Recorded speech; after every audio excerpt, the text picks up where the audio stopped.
Taimur? Sir पर unit systems की बात कर रहे थे आप, बता रहे थे कि जनरली एसबी और वीबी के लिए करते हैं। हाँ, तो उसमें हम ये करते हैं कि एसबी जो है ना, जो वोल्ट एम्पियर्स जो हैं, V इंटू आई बेसिकली, ठीक है, या MVAB मेगा वोल्ट एम्पियर, और लाइन टू लाइन वोल्टेज है VB या KVB किलो वोल्ट्स जो हैं, ये लाइन टू लाइन वोल्टेज है, याद रखें। और SB जो है ये बेसिकली 3 फेज वोल्ट एम्पियर्स हैं, इनको हम सिलेक्ट करते हैं।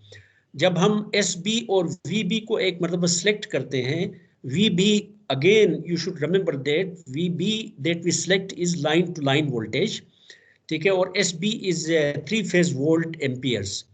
Base currents and base impedances are then dependent on SB and VB. एक मतलब जब हम ये क्वांटिटीज हम चूज करते हैं तो उसमें फिर जो बाकी क्वांटिटीज हैं जिसमें करंट है और जिसमें इम्पीडेंस है वो फिर हमें अकॉर्डिंगली ये जो बेस वैल्यूज हैं ऑलरेडी हमने जो सिलेक्ट की हैं उनमें से हम फिर उनकी मदद से फिर बाकी क्वांटिटीज को भी हम फाइंड करेंगे। और again another important thing is, ये जो base quantities S, generally S will be A complex number, जैसा कि हम जानते हैं, ठीक है। V will be A complex number, इसका कोई RMS वैल्यू होगी और इसका एक फेज एंगल होगा, करंट है RMS वैल्यू होगी, फेज एंगल होगा, Z एम्पीडेंस ही है, ठीक है, इसके साथ कोई एंगल होगा और इसका एक मैग्नीट्यूड होगा, ठीक है। लेकिन ये जो बेस वैल्यूज हैं these are basically real numbers, ठीक है। SB भी रियल नंबर है, ये कोई कॉम्प्लेक्स नंबर नहीं होगा।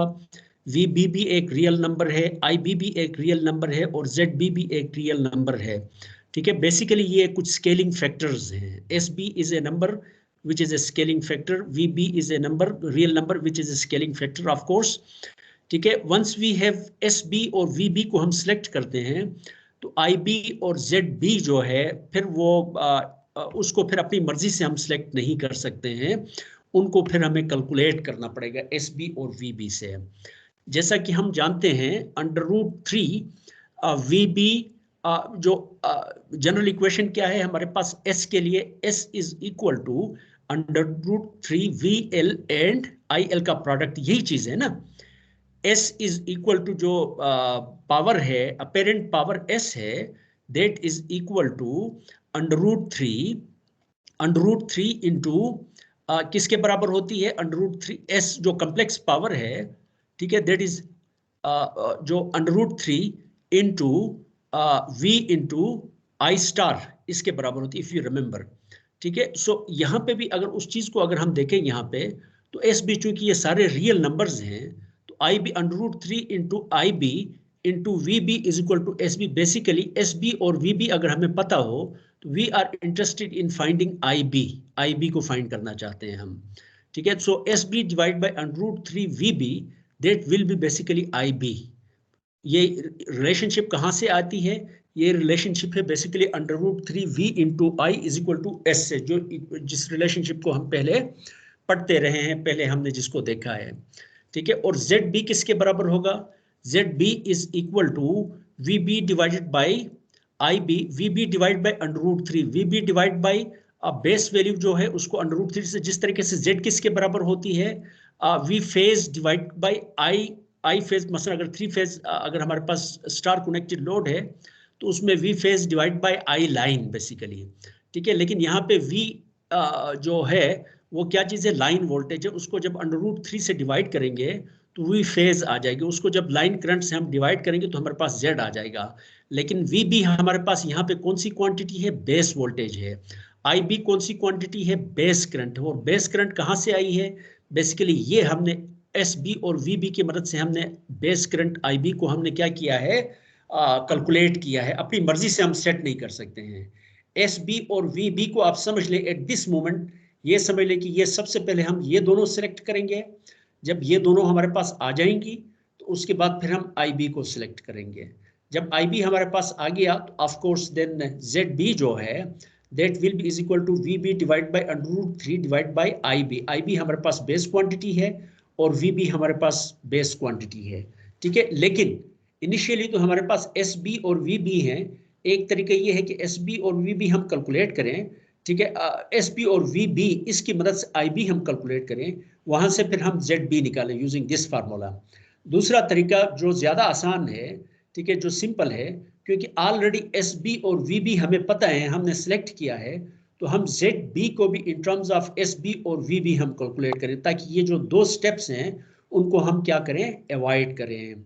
ठीक है, so from here S B जो आई बी है, उसकी जगह अगर हम ये चीज़ पुट करें, S B divide by √3 V B put करें, तो बेसिकली जेड बी हमारे पास क्या आ जाता है, V B square divide by S B, ये आ जाएगा। ठीक है, इसका मतलब ये हुआ कि जब हम एस बी बेस एस और बेस वी बी अगर हम फाइंड करते हैं, ठीक है, तो उस सूरत में फिर हमें जेड बी आई बी इसके बराबर होगा। ठीक है, और जेड बी किसके बराबर होगा, V B square divide by S B के बराबर होगा। तो ये फार्मूला, ये इंपॉर्टेंट फार्मूलाज हैं बेसिकली, इनको आपको याद रखना चाहिए।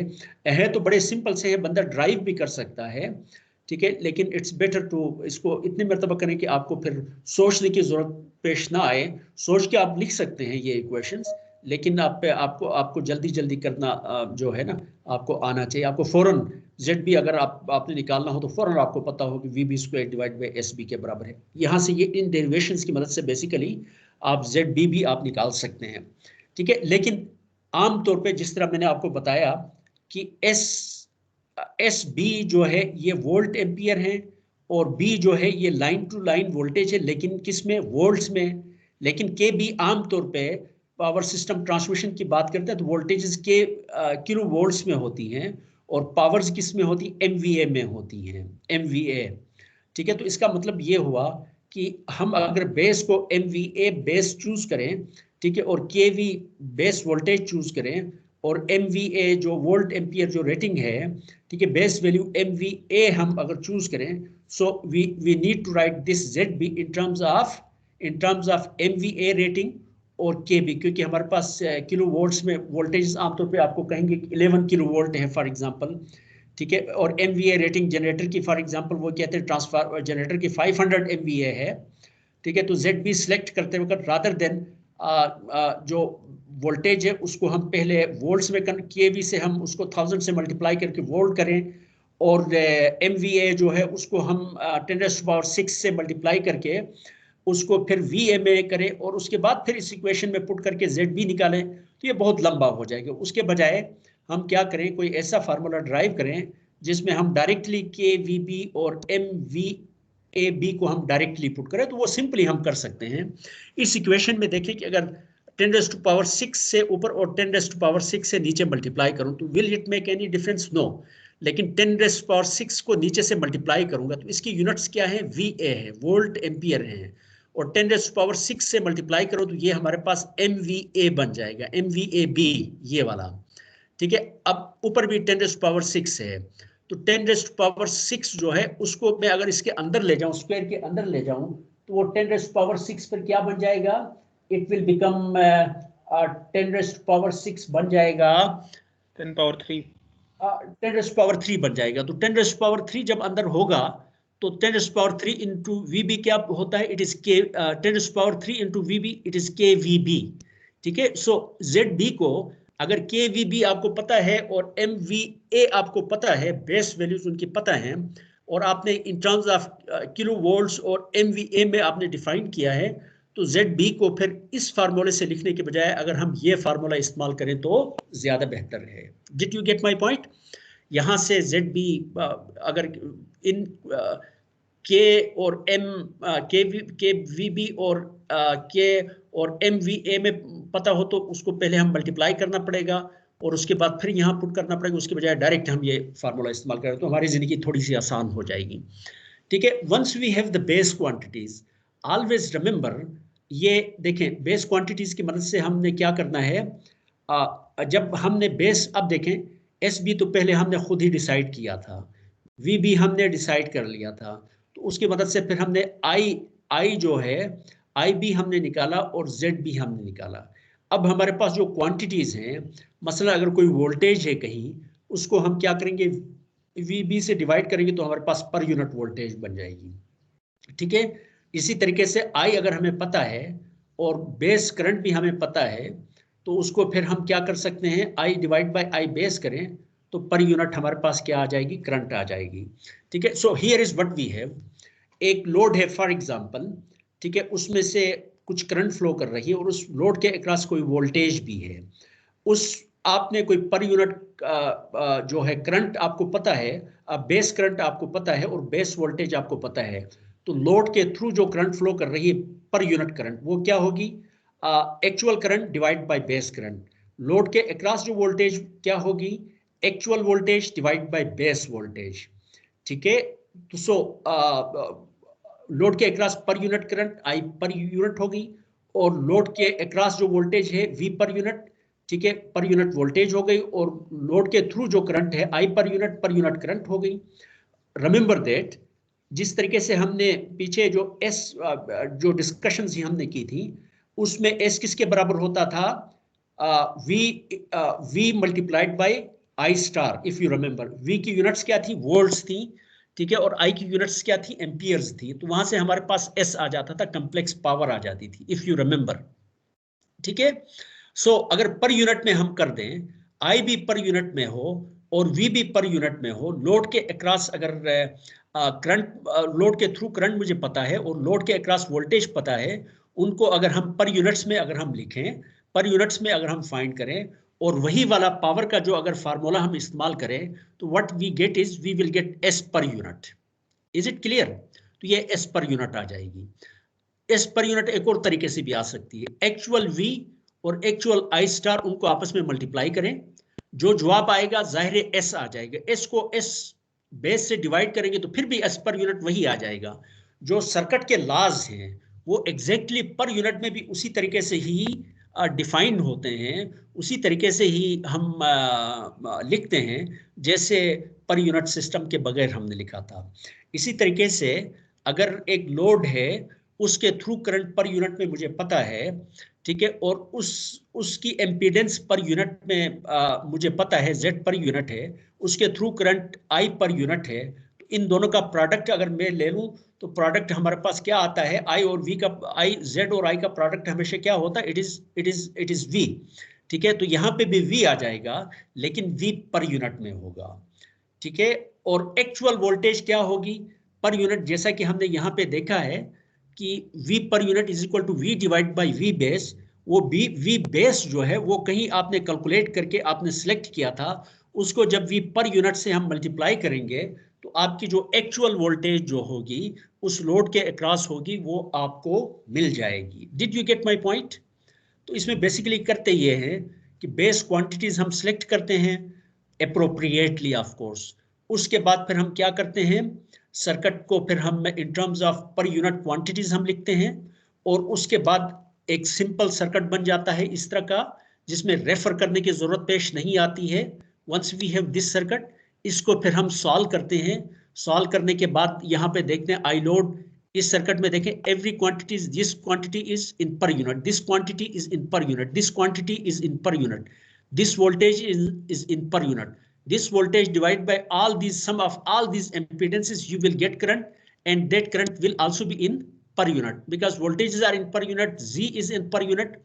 ठीक है, so current will also be in per unit. So what will be the load current? Simply क्या करें, पर यूनिट जो करंट इस लोड के अक्रॉस जा रही है, उसको इस लोड के अक्रॉस जो आपने बेस करंट जो IB आपने सिलेक्ट किया था, उसको पर यूनिट करंट के साथ मल्टीप्लाई करेंगे, एक्चुअल करंट आ जाएगी जो इस लोड के थ्रू फ्लो करेगी। ठीक है, did you get my point?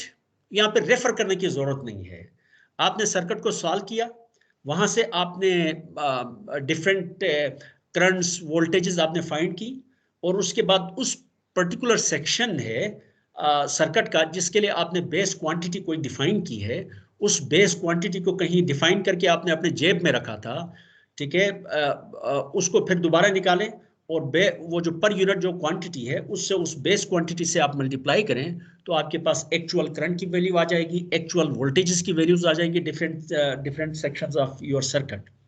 Is it clear? Rather इसमें आपको फिर जरूरत पेश नहीं आ जाएगी एक सर्किट का एक सेक्शन से इन क्वांटिटीज को दूसरे सेक्शंस पे रेफर करने की। Any question please? कैसे करेंगे ये बाद में हम देखेंगे। Any question? No, sir. यहां तक समझ आ गई? जी सर। ये ऐसी कोई चीज नहीं है, इसमें समझने वाली चीज नहीं, फिलहाल ये एक प्रोसीजर है। ये प्रोसीजर मेरे ख्याल में आप एक दो मरतबा इसको देखेंगे तो आपको समझ आ जाएगी प्रोसीजर की। Is it clear? Yes sir. At this moment of course. ठीक है, अब एक और मसला है। हाँ, the load power at its rated voltage can also be expressed. Now generally जो लोड्स हैं, मसलन जिस तरह मैंने पहले भी आप लोगों को बताया था, जब ग्रिड स्टेशन से देखते हैं डिस्ट्रीब्यूशन जो है, डिस्ट्रीब्यूटेड जो डिस्ट्रीब्यूशन सिस्टम्स हैं, उनके लोड्स को हम किस फॉर्म में हम लिखते हैं इन टर्म्स ऑफ उसकी मसलन वोल्टेज हमें पता है, उसकी करंट जो नीलोर प्यास की तरफ जो ग्रिड स्टेशन पे फॉर एग्जांपल या कोई सब स्टेशन है, वहां पे वोल्टेज कितनी है, टर्मिनल वोल्टेज कितनी है, और वहां से प्यास की तरफ करंट कितनी आ रही है। ठीक है, अगर वो हमें पता हो तो पूरे प्यास के लोड को हम एक लंप हम कन्वर्ट कर सकते हैं in terms of some equivalent ZP में। अगरचे यहाँ पे हॉस्टल के लोड्स हैं, ट्यूब लाइट्स हैं, मोटरें हैं, ठीक है, और कंप्यूटर्स हैं, तो डिफरेंट टाइप्स ऑफ लोड्स हैं। लेकिन अगर हम सब स्टेशन के पॉइंट ऑफ व्यू से देखें तो वहाँ से जो करंट जा रही है, ठीक है, और यहाँ से जो वोल्टेज सब स्टेशन पे जो हमें नज़र आ रही है, फेज वोल्टेज और फेज करंट अगर हमें पता चल जाए तो फिर पूरे प्यास को हम एक इक्विवेलेंट इंडक्टर, एक इक्विवेलेंट जी से हम क्या कर सकते हैं, रिप्लेस कर सकते हैं। Did you get my point? Hello hello, clear है सर। ठीक है। तो यानी अब आपका लोड है, अगर आपको बेसिकली लोड भी क्या चीज है, अब जब हम जी लिखते हैं, G is nothing but we divide by I. ठीक है, अगर वी और आई प्यास की तरफ जो लाइन जा रही है उसकी वी और आई अगर मुझे पता चल जाए तो एक इक्विवेलेंट लोड में निकाल सकते हो पूरे प्यास का। Is it clear? सो एक लोड है, थ्री फेज लोड है, उसकी फेज वोल्टेज वीपी है, ठीक है, और आईपी जो है करंट है, ठीक है, उसकी जो कम्प्लेक्स पावर जो है, complex power SL three phase, वो किसके बराबर होगी? It will be is equal to 3, load की जो कम्प्लेक्स पावर है 3 into VP into IP star. ये हमारे पास उसकी जो कम्प्लेक्स पावर है। ठीक है, so the phase current in terms of ohmic load impedance, जैसा कि हमें ये भी पता है, IP is equal to VP divide by ZP, ये भी इक्वेशन है हमारे पास। ठीक है, और ZP हमारे पास किसके बराबर है? ZP इज नथिंग बट किसके बराबर है ZP? It is equal to 3 into VP, ये फेज वोल्टेज है, VP square divide by S star three phase. ये इक्वेशंस हमने पहले कर ली हैं। ये इक्वेशन यहाँ पे पर यूनिट की बात हम नहीं कर रहे हैं, सिंपली हम ये इक्वेशंस लिख रहे हैं। किसी लोड की एम्पीडेंस अगर उसकी लाइन टू लाइन, मसलन प्यास का जो ट्रांसफार्मर है, ग्रिड उसका जो है सब स्टेशन का अगर ट्रांसफार्मर है, उसकी VL अगर हमें पता है और ये कितनी कम्प्लेक्स पावर वहां से जा रही है प्यास की तरफ हमें पता है, तो VL इसका हम स्क्वायर लेंगे। ठीक है, इसका जो RMS वैल्यू है उसका हम स्क्वायर लेंगे और SL स्टार से जब हम डिवाइड करेंगे तो एक इक्विवेलेंट लोड आ जाएगा प्यास का। ठीक है, लेकिन we are interested in writing this load in terms of per unit. ठीक है, पर यूनिट में हमने लिखना है इस लोड को, तो पर यूनिट में फिर हम कैसे लिखेंगे? It's very simple. ठीक है, अब पूरे प्यास का जो लोड है वो ZP है, लेकिन बेस क्वांटिटी आपने ZB आपने सिलेक्ट की है, तो ZP डिवाइड बाय ZB क्या हो गया? पर यूनिट। ठीक है, पूरे प्यास का लोड हो गया। लेकिन ZP किसके बराबर है? ZP is equal to VLL square divide by SL star, यहाँ पे जैसा कि यहाँ पे है। ठीक है, इसको जब ZB से डिवाइड करेंगे, लेकिन ZB किसके बराबर है? ZB is nothing but VB square divide by SB। जब हम डिवाइड करेंगे इस क्वांटिटी को, इस क्वांटिटी को जब उससे डिवाइड करेंगे तो ऑफ कोर्स हमारे पास फिर क्या चीज आ जाएगा? SB divide by VB। ये बेसिकली हमारे पास ये ZP किसके बराबर है? V line to line square divide by SL star के बराबर है। लेकिन ZB किसके बराबर है? ZB is nothing but V divide by SB है। जब इसके डिनोमिनेटर में VB डिवाइड बाय SB में लिखूंगा जो बेस क्वांटिटीज हैं, तो VB यहाँ रह जाएगा और SB यहाँ पे आ जाएगा। ठीक है, तो Z पर यूनिट किसके बराबर होगा? It's very simple. ठीक है, जैसा कि यहाँ पे हमने देखा था कि ZP किसके बराबर है? V line to line square divide by SL। ठीक है, लोड की जो है कॉम्प्लेक्स पावर है उसका स्टार। तो इसी तरीके से ZP किसके बराबर है? अगर लाइन टू अगर वोल्टेज, लोड की जो वोल्टेज है पर यूनिट में अगर हमें पता है उसका स्क्वायर ले लें, और S जो कॉम्प्लेक्स पावर है वो अगर पर यूनिट में हमें पता है तो उससे डिवाइड करें तो बेसिकली लोड की पर यूनिट एम्पीडेंस आ जाती है। इस इक्वेशन और इस इक्वेशन में कोई फर्क नहीं है, स्वाय इसके कि यहाँ पे एक्चुअल वैल्यूज हैं। ठीक है, यहाँ पे वोल्टेजेस और पावर की जो है, ठीक है, with units KVA VA rating है और वोल्टेज की वोल्ट्स रेटिंग है, उसकी मदद से ZP फिर ओहम्स में हमारे पास जवाब आएगा, लेकिन यहाँ पे पर यूनिट में है। जो इक्वेशन यहाँ पे है वही इक्वेशन पर यूनिट में भी क्या है? वैलिड है। ठीक है, अगर कोई लोड है उसके across V line to line पता है, उसको अगर हम डिवाइड करें पर यूनिट उसकी जो बेस लाइन वोल्टेज है उससे डिवाइड करें, ठीक है, S वो लोड कितनी S ड्रा कर रहा है वो हमें पता है, उसको फिर पर यूनिट उसको फिर S बेस से डिवाइड करें तो what we get is V per unit हमें मिल जाएगी उसके अक्रॉस, लोड के अक्रॉस वोल्टेज, और S पर यूनिट मिल जाएगी जो लोड जो पावर ले रहा है। उन दोनों को जब अप्रोप्रिएटली इस इक्वेशन की मदद से जब हम फाइंड करेंगे तो बेसिकली Z पर यूनिट आ जाएगा। जैसा कि यहाँ पे ZP है, ये actual in terms of ohm resistance है, लेकिन अगर पर यूनिट क्वांटिटीज अगर मुझे V और S की पर यूनिट क्वांटिटीज अगर मुझे पता है तो सेम फार्मूला इज दियर, जिसकी मदद से मैं Z पर यूनिट निकाल सकता हूं। Any question? हेलो, क्लियर है सर। बस 2 मिनट 3 मिनट और लूंगा, उसके बाद इंशाल्लाह कंक्लूड करूंगा। एक और चीज इंपॉर्टेंट जो है वो ये है कि समटाइम्स, जैसा कि हम आगे एक दो प्रॉब्लम्स करेंगे तो हम देखेंगे कि जो ट्रांसफार्मर्स की लीकेज एम्पीडेंस है, जनरेटर की जो सिंक्रोनस रिएक्टेंस है फॉर एग्जांपल, ये इन टर्म्स ऑफ ओहम्स नहीं गिवन होती हैं। वो बेसिकली उसको जब आप देखेंगे तो वो बेसिकली पर यूनिट में जो उनकी अपनी रेटेड, मसलन एक ट्रांसफार्मर है उसकी हर ट्रांसफार्मर की जनरेटर की अपनी एक MVA रेटिंग होती है, हर ट्रांसफार्मर की एक फॉर एग्जांपल प्राइमरी साइड की या सेकेंडरी साइड की एक रेटेड वोल्टेज होती है। ठीक है, जब वो उसकी जो रिएक्टेंस है, लीकेज रिएक्टेंस है ट्रांसफार्मर की, उसकी नेम प्लेट के ऊपर देखें तो वो ये नहीं कहता है कि ये कोई 10 ओहम है, रेजिस्टेंस इसकी 10 ओहम है और इसकी जो रिएक्टेंस है, ठीक है, वो 5J है, इस तरह की बात नहीं करता है। वो लिखता है, उसमें लिखता हो वो इन टर्म्स ऑफ पर यूनिट लिखता है, परसेंटेज में लिखता है 10% है। सिंक्रोनस रिएक्टेंस जनरेटर की जब बात करेगा तो वो ये नहीं लिखेगा कि ये 10 ओहम है, ठीक है, बल्कि ये लिखेगा कि ये मे बी 5% है, मे बी 10% है, मे बी 20% है। What does that mean? अगर इस पर यूनिट को मैं अगर 100 से मल्टीप्लाई करूं तो क्या हो जाएगी? एक परसेंटेज वैल्यू बन जाएगी ना।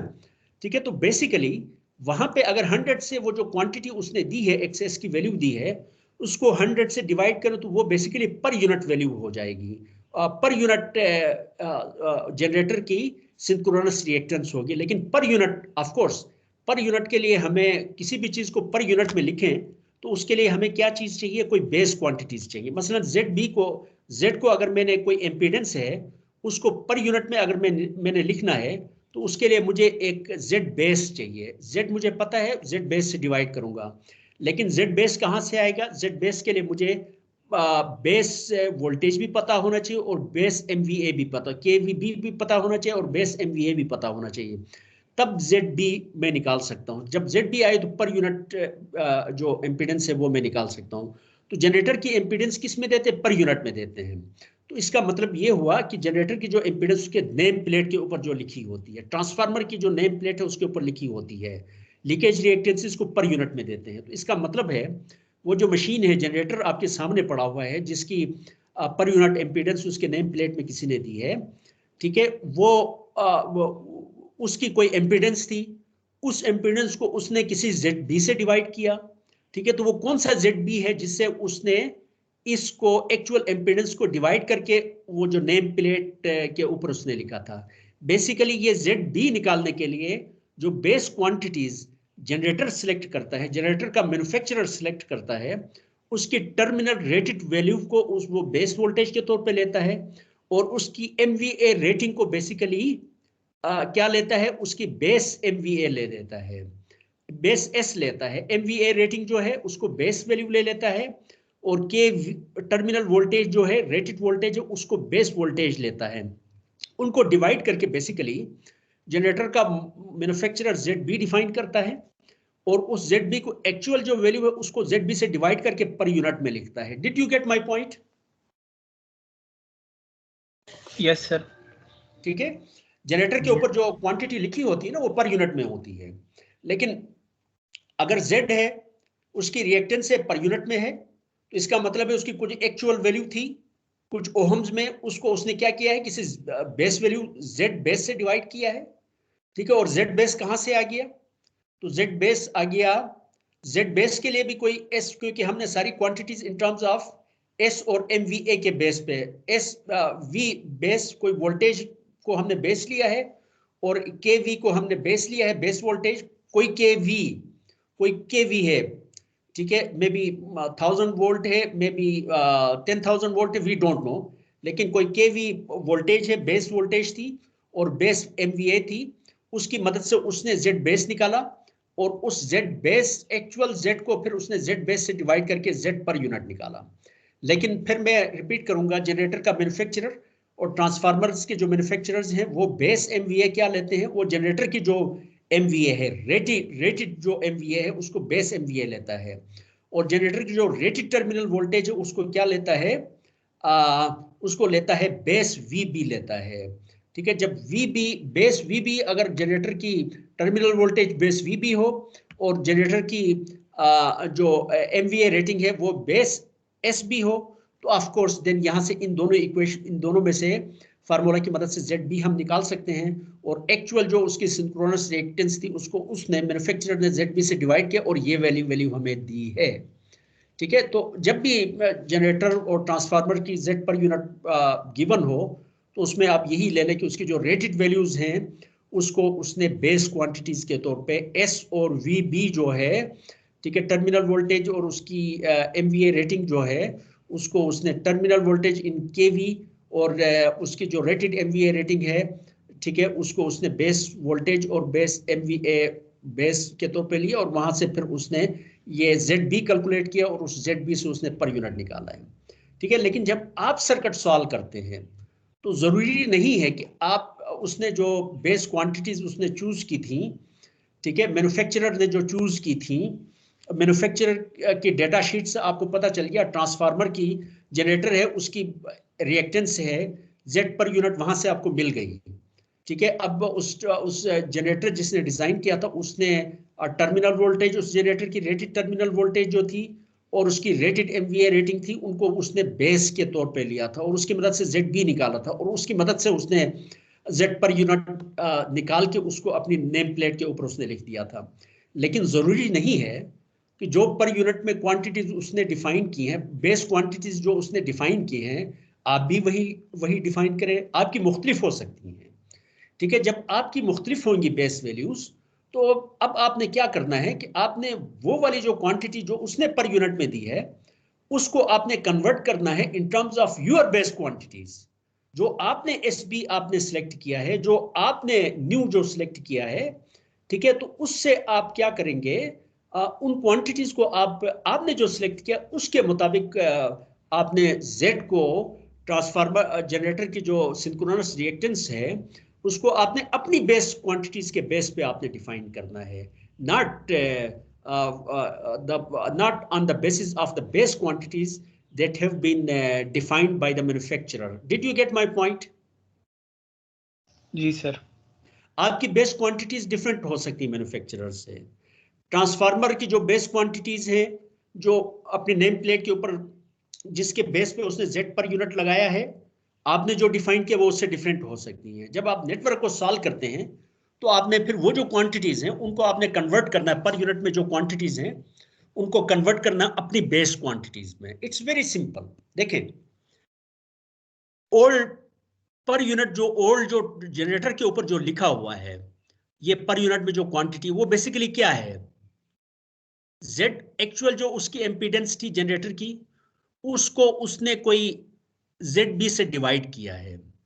ठीक है, जो जनरेटर के नेम प्लेट के ऊपर जो पर यूनिट है वो कहां से आ गई?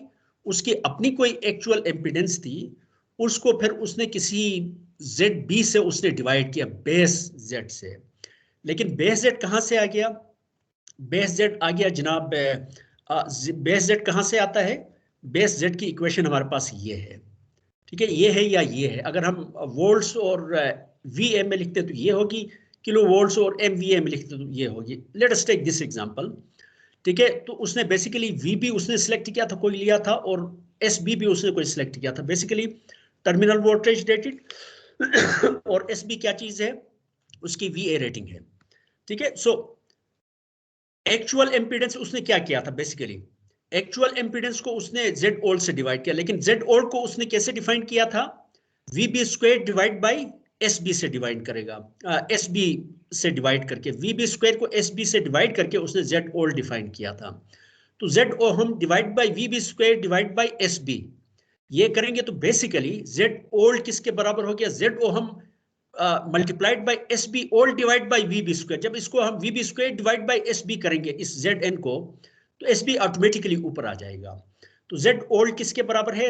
एक्चुअल उसकी ओहम एम्पीडेंस मल्टीप्लाइड बाई SB, जो ओल्ड जो जनरेटर ने जो सिलेक्ट किया था ओल्ड, उसकी रेटिंग डिवाइड बाई जनरेटर की जो रेटेड टर्मिनल वोल्टेज थी उसके स्क्वायर। तो इसका मतलब है कि जब ये वाली इक्वेशन है, ठीक है, इसकी मदद से उसने क्या किया था? बेसिकली एक्चुअल वैल्यू को SB ओल्ड से मल्टीप्लाई किया और VB ओल्ड स्क्वायर से डिवाइड करके उसने Z पर यूनिट निकाला था। अब हमारी जो Z, अगर हमें ये Z अगर हमें कहीं से मिल जाए, ठीक है, अगर कहीं से ये Z मुझे मिल जाए और मेरी जो बेस क्वांटिटीज है वो मुझे पता है, तो मैं Z न्यू पर मिनट पर यूनिट नहीं निकाल सकता हूं क्या? निकाल सकता हूं। Z मुझे, फॉर एग्जांपल Z मुझे पता है, वो कहां से निकाल सकता हूं? Z यहां से भी निकाल सकता हूं। ये देखें, उसने ओल्ड पर यूनिट उसने बताया है हमें, उसने S ओल्ड भी बताया है और V ओल्ड भी बताया है, जिसके बेस पे उसने पर यूनिट ओल्ड पर यूनिट निकाले थे। यहां से मैं Z निकाल सकता हूं, ये वाला Z। ठीक है, Z old multiplied by VB old square divide by SB करूं तो मुझे Z ओहम निकल जाएगा, जो एक्चुअल वैल्यू है। जो एक्चुअल वैल्यू है उसको फिर मेरी जो बेस क्वांटिटी है, मेरा जो ZB है, उससे जब डिवाइड करूंगा तो फिर जो न्यू बेस पर यूनिट में जो क्वांटिटी Z की वैल्यू आ जाएगी, मेरे बेस में उसका जो जवाब आएगा वो मुझे मिल जाएगा। तो Z ohm divided by actual Z, मैं पुराने पर यूनिट से मैं एक्चुअल ट्रांसफार्मर या जनरेटर की Z निकालूंगा, उसको फिर मैं क्या करूंगा? उसको फिर जो मैंने जो बेस क्वांटिटीज डिफाइन की हैं उनसे मैं डिवाइड करूंगा, तो मेरे पास Z न्यू आ जाएगा। तो Z ohm divide by ZB new, और मेरा ZB न्यू क्या है? SB न्यू, जो भी मैंने SB न्यू डिफाइन किया, जो भी मैंने VB न्यू डिफाइन किया है, तो SB new divide by VB new square से मल्टीप्लाई करूंगा Z ओहम को, तो मेरे पास Z पर यूनिट आ जाएगा, Z पर यूनिट न्यू। लेकिन ओहम किसके बराबर है? Z ओहम किसके बराबर है? This is equal to Z old multiplied by VB square old divide by SB old. जब इसको मैं इस Z ओहम की वैल्यू यहां से निकाल के उसमें पुट करूंगा, तो Z न्यू जो नई जो Z होगी वो किसके बराबर होगी? Z ओल्ड पर यूनिट, जो ट्रांसफार्मर जो जनरेटर ने अपना नेम प्लेट पे उसने जो लिखी थी, उसको मैं SB new divide by SB old, जो मैंने जो बेस यूनिट डिफाइन किया है S की, और जो ट्रांसफार्मर जो जनरेटर ने जो डिफाइन किया था, इन दोनों का रेशो ले लें, Z ओल्ड को मल्टीप्लाई करें, multiplied by VB old divide by VB new whole square से मल्टीप्लाई करें, तो वो जो पर यूनिट क्वांटिटी जो जनरेटर ने अपने नेम प्लेट में डिफाइन की थी, वो फिर आ जाएंगी मैंने जो बेस क्वांटिटीज डिफाइन की हैं उस पे आ जाएंगी। ठीक है, अगर VB ओल्ड और VB न्यू, फॉर एग्जांपल बहुत सारी सिचुएशंस ऐसी हो सकती हैं जिसमें SB तो डिफरेंट हो सकता है, पुराना जो उसने सिलेक्ट किया था और मैंने जो सिलेक्ट किया है, लेकिन इट इज पॉसिबल कि ओल्ड क्वांटिटीज, V की ओल्ड क्वांटिटीज और V की न्यू, V बेस ओल्ड और V बेस न्यू जो है वो अगर दोनों के सेम है, तो सिंपली मुझे क्या करना पड़ेगा, Z पर यूनिट न्यू जो होगा वो Z per unit old multiplied by SB new divide by SB old, इस ratio Z old per unit को मल्टीप्लाई करूंगा तो Z न्यू पर यूनिट मेरे पास आ जाएगा। Did you get my point बेटा? Yes sir. Any question please? कल हम कुछ एग्जांपल्स करेंगे। सर कल किस टाइम पे क्लास रखेंगे? 11:40 ठीक है ना? 11:40 ठीक है, ठीक है, इट्स ओके। सही है सर। कल वैसे प्यास में छुट्टी है, बस मैं आ जाऊंगा कल, ठीक है ना? 11:40 पे कर